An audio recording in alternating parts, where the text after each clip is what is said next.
بلغ العلا بکمالہ، تو وہ ماہتاب جمال ہے کشفت دجا بجمالہ،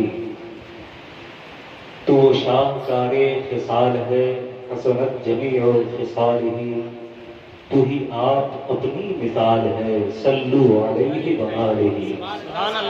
ایک مرتبہ ہم سب مل کر کے اپنے اور ساری کائنات کے مرکز عقیدت جناب پاک محمد رسول اللہ ارواحنا فدا صلی اللہ علیہ وآلہ وسلم کی بارگاہ بکسفناہ میں اپنے غلامی کا ثبوت درود پاک کی شکل میں پیش کر لیں۔ پڑھیں بابا سے بلند اللہم صلی علی سیدنا و شفیعنا نبینا و مولانا محمد معدن الجود والکرم وآلہ وبارک وسلم صلاۃ دائمۃ بدوام الملک الحی القیوم۔ بڑی مسرت کی بات ہے کہ یہ پروگرام اور یہ بزم اہل بیت اطہار خانواد رسول کی محبت میں یہ بزم سجائی گئی۔ دیوانگان حسین کا یہ دن غفیر، اور اس پر تحفہ یہ کہ آج کے پروگرام کے ناظم وہ بھی ایک آل رسول ماشاءاللہ حضرت محترم سید خورشید اقبال صاحب کی بہترین نظامت، شاعر اہل سنت حضرت محترم ایوب شبنم صاحب کی مدبری آواز میں آپ نے بہت سارے کلام سماعت کیے۔ مجھ سے پیشرو خطیب حضرت اللہ خطیب ذی وقار حضرت علامہ نسیم اختر صاحب قبلہ کی بڑی اچھی گفتگو آپ نے سماعت کی۔ دعا ہے مولا تبارک و تعالی ہمیں اور آپ کو سننے سے زیادہ عمل کرنے کی توفیق عطا فرمائے۔ میں خاک پائے حضور تاج الشریعہ سراج تابانی غالباً تیسری یا چوتھی مرتبہ آپ کے دیار محبت میں اس پروگرام میں شرکت کی شرف حاصل کر رہا ہے۔ پچھلی بار بھی آپ کی آواز پہ لبیک فقیر نے کہا، لیکن طبیعت کی علالت کی وجہ سے حاضری نہ ہو سکی، اس کے لیے معذرت خواہ ہوں۔ یہ آپ کی محبتیں ہیں کہ پھر آپ نے آواز دی۔ محبت کی زنجیریں اس قدر کمزور نہیں ہوتی کہ کچے دھاگے کی طرح توڑ دیے جائیں۔ مولا اس کو سلامت رکھے۔ حضرات، میری اپنی کوئی پہچان نہیں، میری اپنی کوئی تعریف نہیں، سید صاحب نے بہت کچھ کہہ دیا میرے حوالے سے۔ میری پہچان یہی ہے کہ میں حسین کے در کا ایک ادنا غلام ہوں، سرکار تاج الشریعہ کا فیضان سر پہ لیے چل رہا ہوں، بس یہی ایک پہچان ہے۔ ان کی تعریفیں کیا کرتا ہوں جو میرے نبی کی تعریف کرتا ہے۔ تھوڑی دیر کے لیے میں حاضر ہوں، اور ظاہر سی بات ہے کہ آپ میری جسامت سے اندازہ لگا رہے ہوں گے کہ میں کتنا لہیم شہیم ہوں اور کتنی زوردار گفتگو ہوتی ہے۔ اس صحت سے بھی اندازہ ہو جاتا ہے نا۔ تو وہ آپ امید نہیں رکھیے گا کہ بہت گھن گفتگو ہوگی، جو گفتگو ہوگی اسے دل میں اتارنے کی کوشش کریں جتنی دیر آپ بیٹھے ہوئے ہیں۔ اس لیے کہ یہ سرکار امام حسین رضی اللہ تعالیٰ عنہ کی محفل ہے، یہاں پر ہمارا حاضر ہو جانا صرف ایک توجہ حسین نے ڈال دی تو آج کی رات بخشش کی رات ہو جائے گی، آج کی رات نجات کی رات ہو جائے گی۔ فخر ابراہیم ہے حسن عمل شبیر کا۔ یہ تعریف جو ہے کربلا کی کہاں سے ملی ہوئی ہے؟ آپ دیکھیں حضرت ابراہیم خلیل اللہ، انہیں کی نسل سے ہمارے نبی، حضرت ابراہیم خلیل اللہ کی نسل سے ہمارے نبی حضرت ابراہیم خلیل اللہ نے کعبۃ اللہ میں کھڑے ہو کر جب کعبہ کی تعمیر کر رہے تھے تو جس پتھر پہ کھڑے ہو کر کے تعمیر فرما رہے تھے وہ پتھر جیسے جیسے اونچی دیوار ہوتی جاتی پتھر بھی اونچا ہوتا ہے۔ تو جب خانہ کعبہ کی تعمیر آپ نے مکمل کر لی تو اللہ کی بارگاہ میں مزدوری مانگی، مزدوری کی ہے تو رب سے نہ مانگے تو کس سے مانگے؟ عرض کیا مولا میں نے تیرا گھر بنا دیا ہے، اگر اجازت ہو تو مزدوری مانگ لو۔ رب نے فرمایا مانگو۔ قرآن اعلان کر رہا ہے انہوں نے کیا دعا کی تھی؟ ربنا وبعث فیہم رسولا منہم یتلو علیہم آیاتک۔ پروردگار عالم کو جو تیرا آخری نبی ہے مجھے مزدوری صرف اتنی دے دے کہ اس نبی کا دادا مجھے بنا دے۔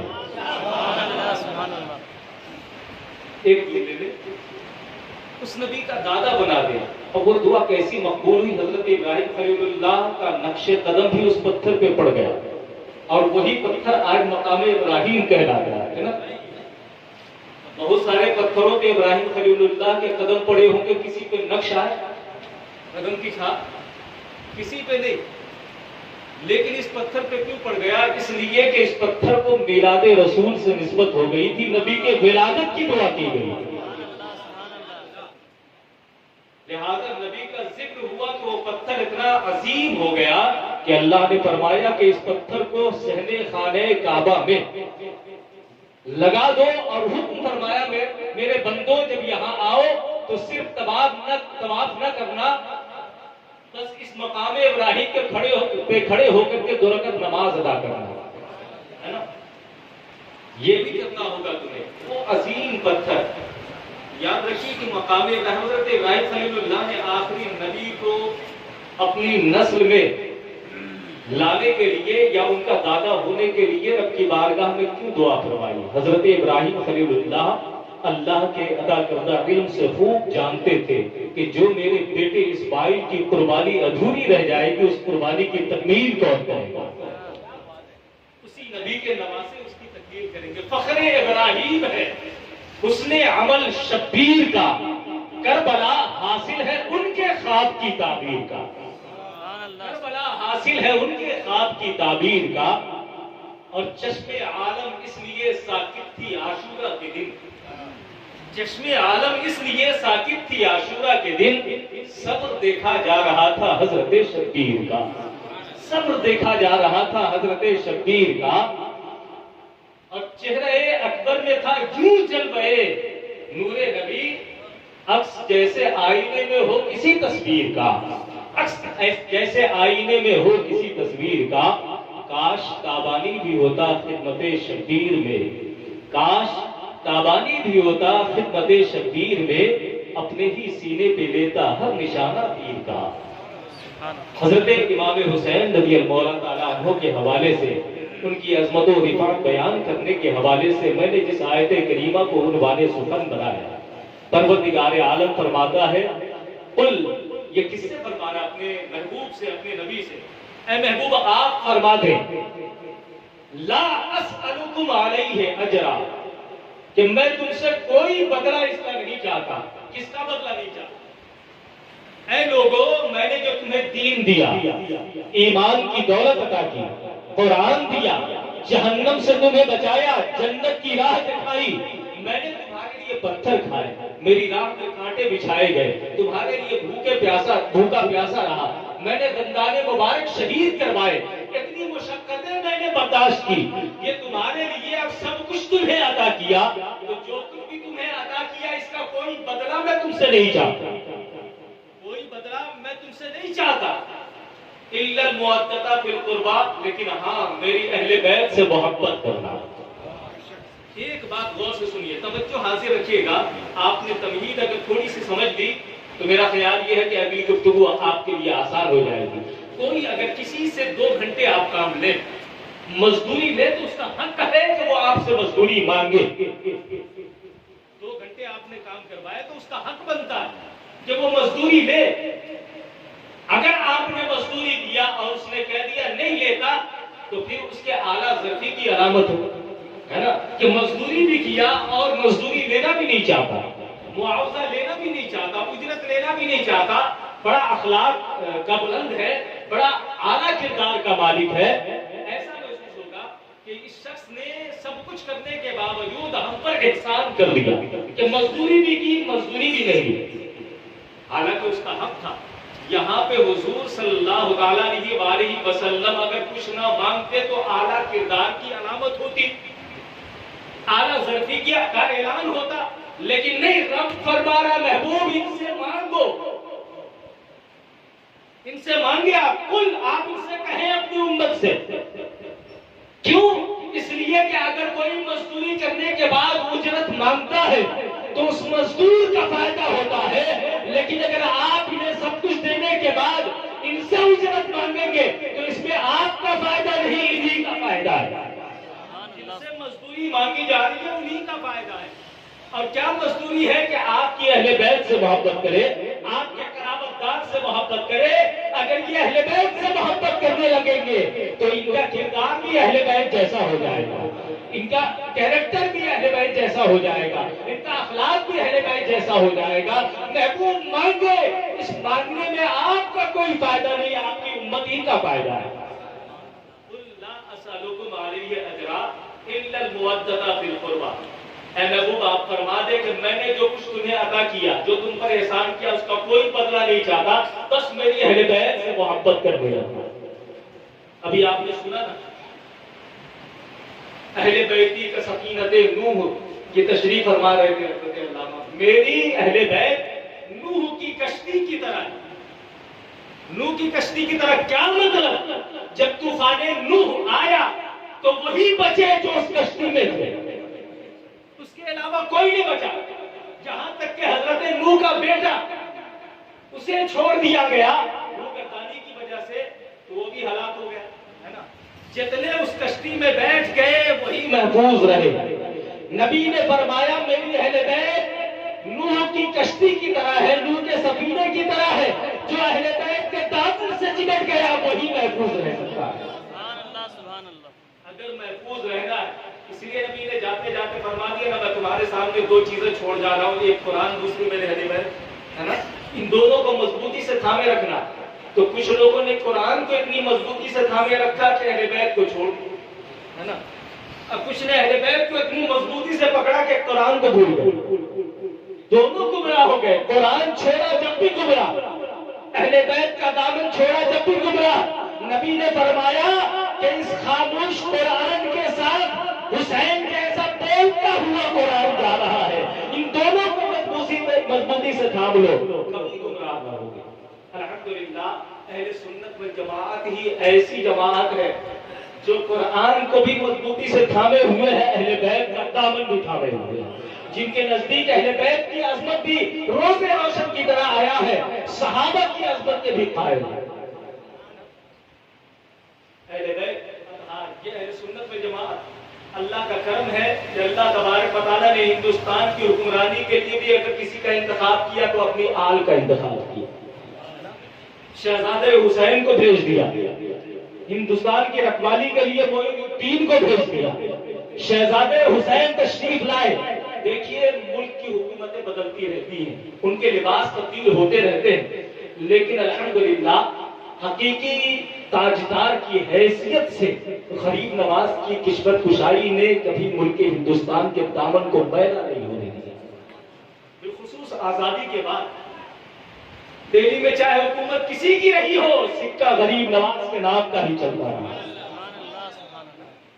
اللہ کا یہ لاکھ لاکھ احسان کہ رسول نے ہماری رہبری کے لیے، ہمیں دین دینے کے لیے، قرآن دینے کے لیے، اسلام کی عظمت دینے کے لیے اپنی آل کا انتخاب فرمایا، معین الدین کو بھیج دیا، اور ہمارے دین و ایمان کے تحفظ کے لیے امام احمد رضا کو بھیج دیا۔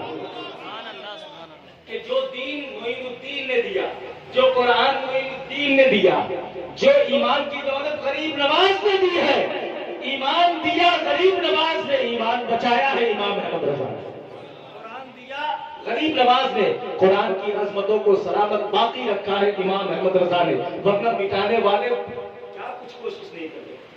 الحمدللہ ہمارا یہ آپ کا نصیبہ ہے کہ ہم اور آپ اہل سنت والجماعت سے تعلق رکھتے ہیں۔ یاد حسینی منا لیں، ہم ماتم حسین نہیں مناتے، ذکر حسین مناتے، ماتم حسین نہیں مناتے۔ شریعت کا مسئلہ پیش نظر رکھے، امام اہل سنت فاضل بریلوی رضی اللہ تعالیٰ عنہ فتاوی رضویہ میں فرماتے ہیں سوگ اسلام میں صرف 3 دن ہے۔ کتنے دن؟ سوگ صرف 3 دن ہے، سوگ 3 دن ہے۔ یہاں تو آج معاملہ یہ ہے کہ سوگ بھی مناتے ہیں، تیجا بھی مناتے ہیں، ہے نا، اس کو چہارم بھی مناتے ہیں کہ یہ چہارم ہے امام حسین کا۔ یہ چہارم تو نہیں ہو سکتا، کئی برس ہو گئے۔ چہارم کہتے ہیں 4تھے دن کو، سوئم کہتے ہیں 3رے دن کو۔ آپ یہ سوئم اور چہارم کیا منا رہے ہیں؟ یہ تو برسی ہو گئی، ہے نا۔ تو ہم ماتم اور سوگ نہیں مناتے، اسلام میں سوگ صرف 3 دن ہے، جو مارکہ کربلا کے بعد امت مسلمہ نے منا لیا، جو اس وقت امت مسلمہ اس وقت تھی، اس نے سوگ منا لیا.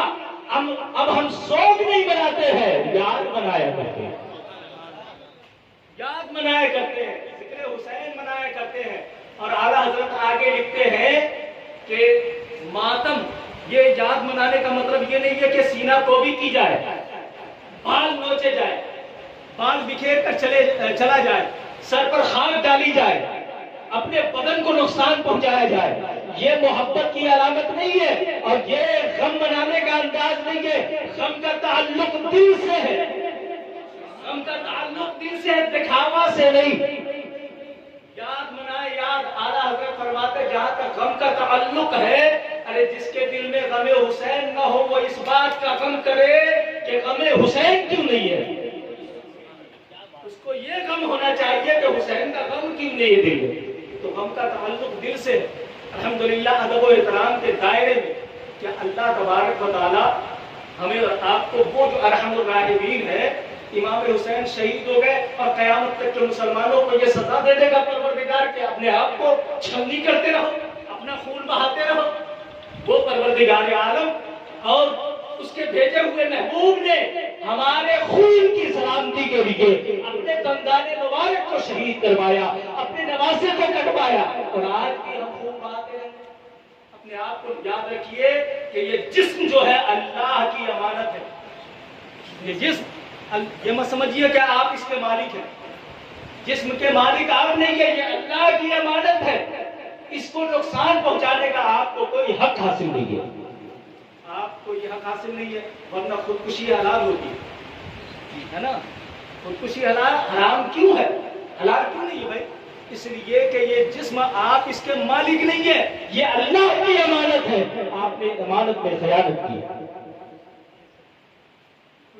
ذرا گاڑی ہو گئی، ایک بھی ویسے ہوتی چلی جا رہی ہے. میں آپ کے مزاج کے مطابق بولنے کی کوشش کروں گا. ایک مرتبہ درود پاک سنا دیجیے. اللہم صلی علی سیدنا و شفیعنا نبینا و مولانا محمد المعدن الجود والکرم وآلہ وبارک وسلم صلاۃ دائمۃ بدوام الملک الحی القیوم. حضرت امام حسین رضی اللہ تعالیٰ عنہ. اب محبت کو دیکھیں. قل لا اسألکم علیہ اجرا الا المودۃ فی القربى، کہ میں تم سے اپنی اہل بیت کی محبت چاہتا ہوں. بدلہ صرف اتنا چاہتا ہوں کہ تم میری اہل بیت سے محبت کرو. یہ محبت کرنے کا انداز ہم نے جو اختیار کر لیا، ہم نے جو طریقہ ایجاد کر لیا، کیا اسی کو محبت کہتے ہیں؟ طریقے حسین پر چلنے کا نام محبت ہے. جس چیز کے لیے حسین نے سر کٹایا ہے، جس کام کے لیے، اس کام کو انجام دینے کا نام یہ محبت ہے. یاد رکھیے حسین جس کو اللہ جتنی وسعت عطا فرماتا ہے، جتنی طاقت عطا فرماتا ہے، امتحان محبت امتحان چاہتی ہے، امتحان بھی ویسا ہی دیتا ہے. اللہ نے حسین کو صبر ایسا عطا فرمایا تھا کہ ان سے امتحان بھی ویسا ہی دیا. آج کیا ہم سے سر مانگ رہا ہے رب تبارک و تعالیٰ؟ ہم پہ تو صرف اتنا سوال ہے کہ اے میرے بندو، جس سجدے کے لیے حسین نے اپنا سر کٹایا، کم از کم اس سجدے کی حفاظت کرنے میں لگ جاؤ. اس سجدے کی تو حفاظت کرو. ہم سے سر نہیں مانگا جا رہا ہے، سر جھکانے کو کہا جا رہا ہے. ہمیں فجر کا خیال رکھنے کو کہا جا رہا ہے، ظہر کا خیال رکھنے کو کہا جا رہا ہے، ہمیں اسد کی حفاظت کرنے کا حکم دیا جا رہا ہے. ہم اتنا نہ کر سکے پھر بھی ہم حسینی کہلا رہے ہیں. امام حسین آج. اور یاد رکھیے کہ اگر کوئی کسی کو غلط کام کرتا ہوا دیکھے تو اس کو ٹوکنے کا انداز بھی جداگانہ ہونا چاہیے. ایسا نہیں کہ آپ سب کے سامنے رسوا کر دیں. اگرچہ اچھی بات آپ بتا رہے ہوں، لیکن طریقہ یہ ہونا چاہیے کہ اسے شرمندگی بھی نہ ہو اور آپ کی بات بھی مان لو. ورنہ لوگوں کے سامنے آپ نے کہا تو وہ رسوا ہوگا، اور ہو سکتا ہے کہ عزت نفس کی خاطر آپ کی اصلاح کو قبول نہ کرے، ہے نا. وہ سرکشی پر اترا. ایک مثال لے لیجیے. حضرت امام حسن و حسین چھوٹی سی عمر کے. آپ نے دیکھا کہ ایک بدو صحابی چونکہ وہ لوگ دور جاہلیت کے لوگ تھے، نئے نئے اسلام میں داخل ہوئے تھے، بہت ساری باتیں معلوم ہو سکی، بہت ساری باتیں معلوم نہیں، بعد میں معلوم ہوتی چلی گئی. انہوں نے دیکھا کہ وضو فرما رہے، ایک صحابی بوڑھے ہیں، وضو فرما رہے، وضو میں کچھ غلطیاں. امام حسین نے دیکھی چھوٹی سی عمر ہے لیکن نبی کے تربیت یافتہ ہے. امام حسین نے یہ نہیں فرمایا کہ آپ کے وضو میں یہ خامی ہے. دونوں بھائی نے آپس میں مشورہ کیا اور جب وہ وضو کر کے کھڑے ہو گئے تو انہوں نے کہا چچا جان آپ نے اچھا وضو کیا، ہم دونوں بھائی کو وضو کرتے ہوئے دیکھیے، ہم دونوں بھائی وضو کر رہے ہیں، آپ دیکھ کر بتائیے کہ ہم میں سے کس کا وضو بہتر ہے۔ سبحان اللہ۔ انہیں نہیں کہا کہ آپ یہ غلطی کر رہے تھے، انہوں نے کہا کہ آپ ہمیں وضو کرتا دیکھیں اور یہ بتائیں کہ ہم دونوں بھائیوں میں کون اچھا وضو کرتا ہے۔ انہوں نے وضو کیا، وہ صحابی دیکھتے رہے اور دیکھنے کے بعد انہیں پتا چل گیا کہ ان کے وضو میں نہیں بلکہ میرے وضو میں خرابی ہے، غلطی مجھ سے ہوئی ہے۔ اصلاح کا طریقہ ایسا ہوتا ہے، امام حسین نے سکھایا۔ صرف کربلا کا واقعہ ہم سنتے چلے آ رہے ہیں نا، امام حسین نے جو شروع سے تربیت کی، لوگ یہ سوچتے ہیں کہ رسول پاک یا اللہ کا قرآن جو اعلان کر رہا ہے کہ میری اہل بیت سے محبت کرو، اور قرآن اعلان کر رہا ہے کہ اہل بیت کی محبت دل میں بسا لو، تو بچہ ابھی چھوٹا ہے، بڑا جیسے جیسے ہوگا حسین کی محبت دل میں سمائے گی، ہے نا۔ بہت ساری باتیں ہم بچوں کو نظر انداز کر دیتے ہیں، ابھی چھوٹا سا ہے، غلطی کر دیا تو کر دیا، ہے نا، بڑا ہوگا تو سیکھ جائے گا۔ عالم یہ ہوتا ہے کہ جب بڑا ہوتا ہے تو وہ سیکھے گا کیا؟ آپ کو سکھانے لگ جائے، آپ کی کچھ نہیں سنتا ہے۔ آپ اگر یہی سوچ کے چھوڑ دیں گے کہ بچہ بڑا ہوگا تو سیکھ جائے گا، آپ کو معلوم ہے کہ امام حسین رضی اللہ تعالیٰ عنہ کی تربیت کس نے کی؟ اچھی طرح جانتے ہیں، نبی نے کی ہے۔ اور تربیت کتنے دنوں تک کی؟ امام حسین 6 برس کے تھے، نبی اس دنیا سے کوچ فرما رہے۔ امام حسین کی عمر صرف 6 سال کی تھی، نبی پاک مکہ صلی اللہ تعالیٰ علیہ وسلم اس دنیا سے تشریف لے گئے۔ اسی 6 سال میں نبی کون مکہ نے امام حسین کی کیسی تربیت کی کہ وہ صحابہ کی بھی رہبری فرما رہے ہیں اور پورے امت مسلمہ کو بھی بچا رہے ہیں۔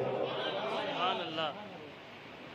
آپ یہ نہ چھوڑ دیں کہ بچہ ہے بعد میں سیکھ جائے گا۔ جب آپ کیسے تربیت کریں؟ آپ کو بہت کچھ معلوم نہیں ہے، آپ عالم نہیں ہے، سب کچھ نہیں بتا سکتے۔ ایک موٹی سی بات اگر دل میں بٹھا لے، اگر اسی پر عمل کر لیا تو آج محفل میں آنا کامیاب ہو جائے گا۔ روزانہ آپ کو کسی وقت ملے نہ ملے، کھانے پر تو بچوں کے ساتھ ہوتے ہیں نا، ہوتے کہ نہیں ہوتے؟ بیوی بچوں کے ساتھ ہوتے ہیں۔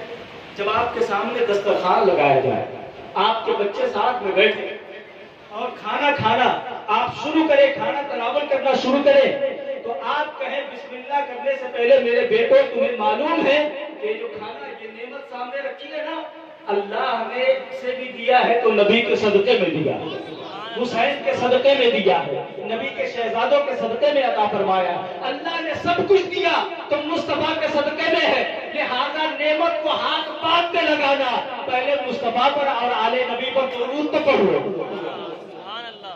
قسم خدا کی اگر یہ صرف اتنا آپ نے کر دیا کہ کھانے سے پہلے یہ کہہ دیں کہ جن کے صدقے میں ملا ہے ان پر درود پڑھ لو، قسم خدا کی وہ بچہ کچھ بھی ہوگا، گستاخ نبی کبھی نہیں ہو سکتا، گستاخ اہل بیت کبھی نہیں ہو سکتا ہے۔ تربیت کس طرح کیا گیا؟ امام حسین رضی اللہ تعالیٰ عنہ جن کی شان یہ کہ جن کے حلقوم کو نبی چوما کرتے تھے، جنہیں کندھے پر بٹھایا کرتے تھے، سجدہ میں ہو نبی اللہ کی عبادت کر رہے ہو، سوار ہو جائے پشت پہ تو اللہ کی بارگاہ میں سجدہ طویل فرما دے۔ حسین کا خیال آنے سے نماز نبی کی باطل نہیں ہوئی۔ بہت سارے لوگ کہتے ہیں ہے نا کہ نماز میں نبی کا خیال آنے سے نماز ٹوٹ جاتی ہے، ان سے کہیے بے وقوف ہو، ہم امتی ہیں، امتی کی نماز میں نبی کا خیال آ جائے تو امتی کی نماز خراب ہو جائے۔ ارے نبی امام حسین چاہے جتنے عظیم ہو، مرتبہ جتنا عظیم ہو، لیکن ہے تو امتی، ہے نا، نبی کی امتی ہی ہے نا، وہ نبی تو نہیں ہے نا۔ اب بتائیے کہ نبی سجدے میں ہے، امتی پشت پر ہے، نبی عبادت کی حالت میں ہے، خیال امتی کا، نبی کی عبادت، خیال امتی کا۔ ارے جب امتی کے خیال سے نبی کی نماز خراب نہیں ہو سکتی تو نبی کے خیال سے امتی کی نماز کیسے خراب ہو سکتی؟ نعرہ تکبیر، نعرہ رسالت، علماء اہل سنت، ذکر شہدائے کربلا، نعرہ تکبیر، نعرہ رسالت۔ یہ ہے امام حسین کی شان، یہ ہے۔ اور آپ نے سجدہ، بہت سارے صحابہ کھڑے تھے کہ ہٹائے کہ نہیں ہٹائے، دیکھ رہے تھے، پھر ہمت نہیں ہوئی۔ جب نبی نے نماز مکمل فرما لی تو صحابہ نے عرض کیا کہ یا رسول اللہ ہم یہ فیصلہ نہ کر سکے کہ کیا کریں۔ ان لوگوں نے سوچا ہے کہیں نبی پر افروختہ ہو، غضبناک ہو جائے، نبی کو جلال آ جائے کہ تم نے ہٹایا کیوں نہیں، مجھے سجدہ لمبا کرنا پڑا۔ انہوں نے عرض کیا یا رسول اللہ ہم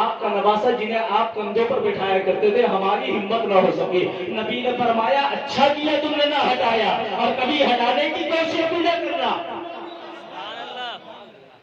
اگر ایسا دیکھو تو ہٹانے کی کوشش بھی نہ کرنا. وہ ہے حسین. حسین کا عالم یہ ہے. ایک صحابی فرماتے ہیں کہ رات کا وقت ہے, میں بارگاہ رسالت میں حاضر ہوا, میں نے دیکھا کہ نبی اپنی کملی اوڑھے ہوئے, اپنی چادر مبارک اوڑھے ہوئے بیٹھے ہیں, تشریف فرما ہے, لیکن وہ تھوڑا سا ابھرا ہوا معلوم ہو رہا ہے آگے کا حصہ, کہ جیسے نبی نے کچھ چھپا رکھا ہو, آگے کا حصہ کچھ ابھرا ہوا سا لگ رہا تھا. تو صحابی نے عرض کیا یا رسول اللہ صلی اللہ علیہ وسلم چادر کا ابھرا پن یہ بتا رہا ہے کہ اندر کچھ آپ نے رکھا ہوا. نبی کون مکہ صلی اللہ علیہ وسلم نے چادر ہلکی سی ہٹا دی. آپ نے دیکھا, صحابی نے دیکھا ایک زانو پہ امام حسن ہے, دوسرے پہ امام حسین ہے, دونوں کو سینے سے چمٹائے ہوئے ہیں. نبی پاک صلی اللہ علیہ وسلم نے چادر ہٹائی اور دعا کے لیے ہاتھ اٹھا دی, مولا یہ میرے اہل بیت ہے, یہ میرے حسن و حسین ہے, میں ان سے محبت کرتا ہوں, تو بھی ان سے محبت فرما, اور جو ان سے محبت کرے تو ان سے بھی محبت فرما. سبحان اللہ. سبحان اللہ. نبی کی دعا ہے, نبی کی, کسی اور کی نہیں ہے کہ رد کر دی جائے, کسی اور کی نہیں ہے کہ رد کر دی جائے, اس نبی کی ہے کہ جن کا نام آ جائے تو دعائیں قبول ہو جائے, جن کے صدقے میں ہماری اور آپ کی دعا کیا. سب سے پہلے نبی آمد کے اعتبار سے, دنیا میں تشریف لانے کے اعتبار سے, حضرت آدم علیہ السلام ہے نا, بھیجے جانے کے اعتبار سے کتنے دنوں تک, 350 برس تک رب کی بارگاہ میں معافی مانگتے رہے, جنت سے تشریف لانے کے بعد نبی کی دعا مقبول نہ ہو. آخر ماجرا کیا, مشیت کچھ اور چاہتی تھی. 350 برس کے بعد حضرت آدم کو خیال آیا کہ جب آنکھ کھلی تھی عرش پہ لا الہ الا اللہ محمد رسول اللہ دیکھا تھا, لکھا ہوا عرش کے رب پروردگارا یہ کون مقدس عظیم شخصیت ہے جس کا نام تیرے نام کے ساتھ لکھا. رب نے فرمایا اے آدم یہ میرا محبوب ہے, تمہاری نسل سے ہوگا لیکن تم میں سب سے عظیم ہو, ساری انسانیت کا سردار ہوگا. جیسے ہی خیال آیا حضرت آدم نے 350 برس کے بعد دعا میں کہا مولا جس عظیم اور نیک ہستی کا جو تیرے محبوب کا نام آج پہ لکھا دیکھا اسی کے صدقے میں میں تجھ سے دعا مانگتا ہوں, مولا میری توبہ قبول فرما. فوراً توبہ قبول ہو گئی. کیا پتا چلا, اس دھرتی پر کائنات پر پہلی سب سے پہلی قبول ہونے والی دعا بھی مصطفیٰ کے صدقے میں. مصطفیٰ کی زبان سے نکلی ہوئی دعا قبول نہ ہو, جس کے صدقے میں دعائیں مقبول ہو رہی ہے. تو جو یہ نبی کی دعا ہے, نبی کی دعا کہ مولا جو ان سے محبت کرے تو ان سے بھی محبت فرما. اللہ کا کرم ہے کہ اللہ نے ہمیں محبت اہل بیت سے نوازا, ہمارے دلوں میں ان کی محبت جاگزی ہے. حضرت فاطمہ الزہرا رضی اللہ تعالیٰ عنہ کی شان یہ, حسین اس عظیم خاتون کے شہزادے ہیں, بہت ساری عظمتیں آپ نے سماعت کی ہے. آپ کو معلوم ہے کہ ملک الموت جب کسی کی روح قبض کرنے کے لیے تشریف لاتے ہیں تو کسی سے پوچھتے نہیں ہے کہ آؤں کہ نہ آؤں, یہ صرف سیدہ فاطمہ کی ذات ہے. سیدہ فاطمہ الزہرا کی ذات ہے کہ جن کے ناخن کو بھی سورج نے نہ دیکھا. یہ عالم ملک الموت کے دروازے پر رک گئے, ہمت نہ ہوئی اخیر رب کی بارگاہ میں حاضر دی, مولا حیائے فاطمی کا خیال ہے, تیرا کیا حکم ہے. روایتوں میں آتا ہے کہ اللہ تبارک و تعالیٰ نے حضرت فاطمہ کی روح خود دست قدرت سے قبض فرمایا. یہ شان و عظمت ہے اس خاندان کی, یہ شان ہے. حضرت مولا علی کرم اللہ تعالیٰ وجہ الکریم, آپ دیکھ لیں ایک صحابی بہت دور سے ہے, مدینہ کے رہنے والے نہیں تھے, مسجد نبوی میں داخل ہوئے, نماز پڑھی 2 رکعت, چہرہ پھول سے اٹا ہوا تھا, بڑے پھول سے سفر کر کے تشریف لائے تھے. دیکھا بھوکے تھے تو دیکھا کہ ایک ضعیف شخص جو ہے مسجد نبوی کے کونے میں بیٹھ کر کچھ کھا رہا ہے, تو سوچا بھوکے ہیں, قریب چلے گئے, کہا کہ حضور اگر اجازت ہو تو مجھے بھی اپنا مہمان بنا لے, مجھے بھی اپنا مہمان بنا لے. تو انہوں نے کہا آ جاؤ بیٹھ جاؤ. یہ بیٹھ گئے تو دیکھا کہ سوکھی روٹی پانی میں ڈبو کر کے کھا رہے ہیں, سوکھی روٹی پانی میں ڈبو کے کھا رہے ہیں. تو یہ جو صحابی آئے تھے دور سے, وہاں کے نہیں رہنے والے تھے ورنہ پہچان لیتے کہ وہ کون ہے جو کھا رہے ہیں سوکھی روٹی.